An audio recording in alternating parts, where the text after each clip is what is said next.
Salam, selamat pagi, selamat berjumpa kembali dalam Renungan Harian Pagi Jemaat Sion Penajam, edisi hari Selasa, 6 Oktober 2020. Bapak Ibu, kita akan mendengarkan firman Tuhan dari kitab Filipi pasal 3, ayat 1b sampai dengan ayat yang ke-16. Ini merupakan bacaan dari 3 bagian bacaan pada hari Minggu yang kemarin. Sebelumnya mari kita tunduk kepala, kita memohon pertolongan Tuhan. Kita berdoa. Kami mengucap syukur untuk pagi yang indah ini ya Bapa di surga yang Tuhan karuniakan kepada kami lagi.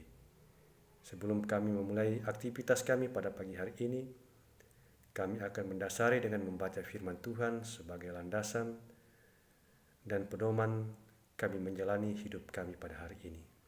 Kuasai kami semua dengan kuasa Roh Kudus-Mu, baik yang mendengarkan firman Tuhan, terlebih hamba-Mu yang akan menyampaikan. Semoga kami semua diberkati untuk dapat mengerti dan melakukan firman-Mu ini dengan baik dalam kehidupan kami. Dalam nama Tuhan Yesus firman yang hidup kami berdoa. Amin. Saudara-saudara yang dikasihi oleh Tuhan, dapatkah seseorang atau kita itu bekerja atau menghasilkan sesuatu dalam keadaan tubuh atau fisik kita dipenjara atau dibatasi? Tentu tidak mungkin, bukan? Tapi Paulus tidak demikian.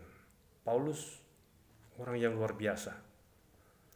Sekalipun kaki dan tangannya itu dibelenggu,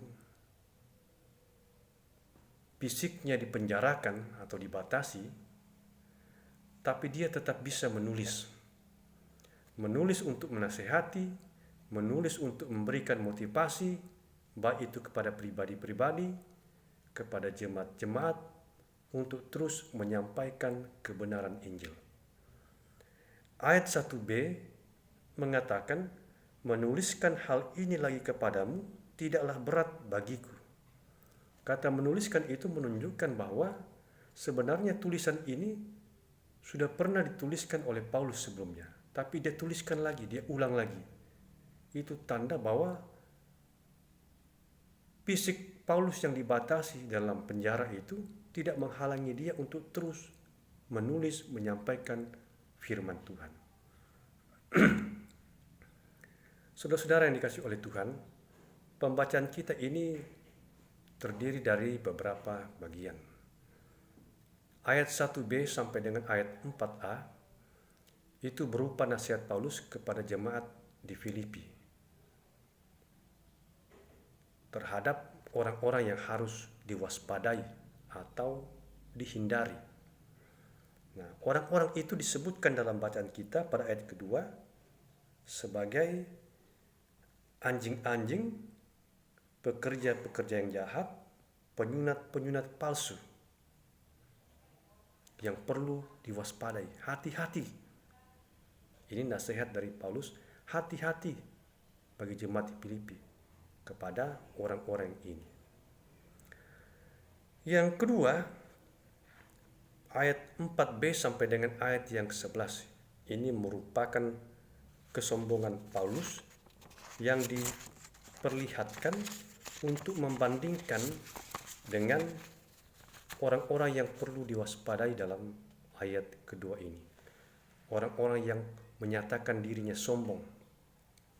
Nah, Paulus memperlihatkan bahwa dia lebih dari orang yang menyatakan dirinya sombong itu.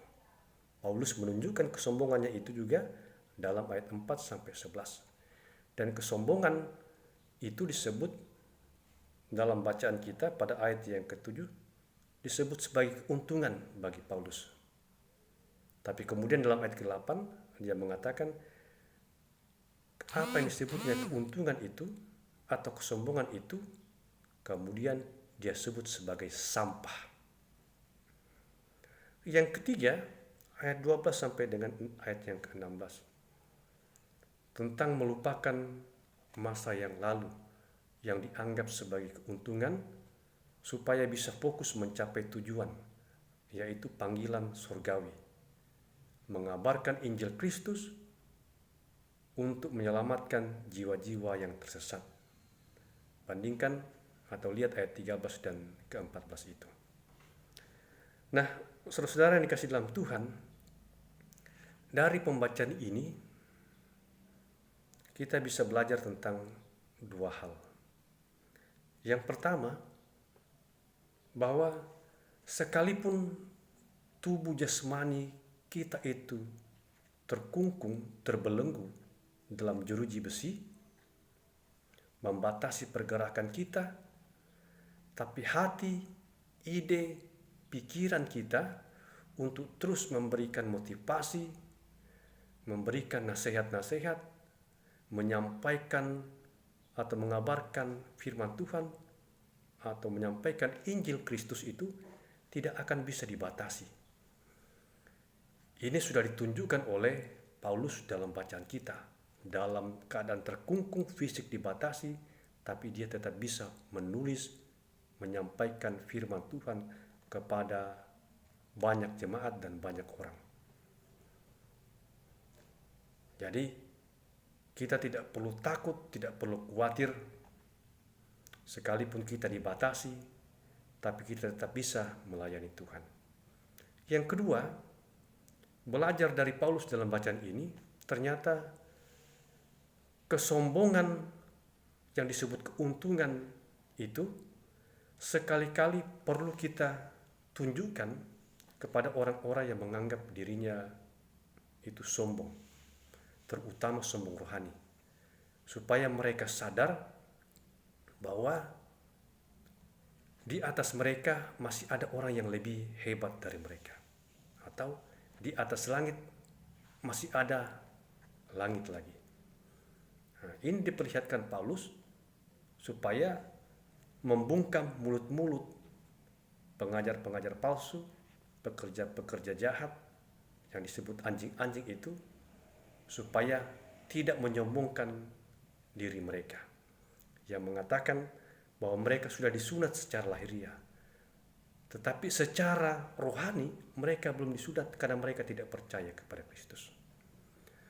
Semoga Bapak Ibu sidang jemaat yang dikasihi oleh Tuhan, kita juga belajar dari Paulus untuk tetap mengabarkan Injil, melayani Kristus, sekalipun kita dibatasi dengan waktu ataupun dengan keadaan yang tidak memungkinkan.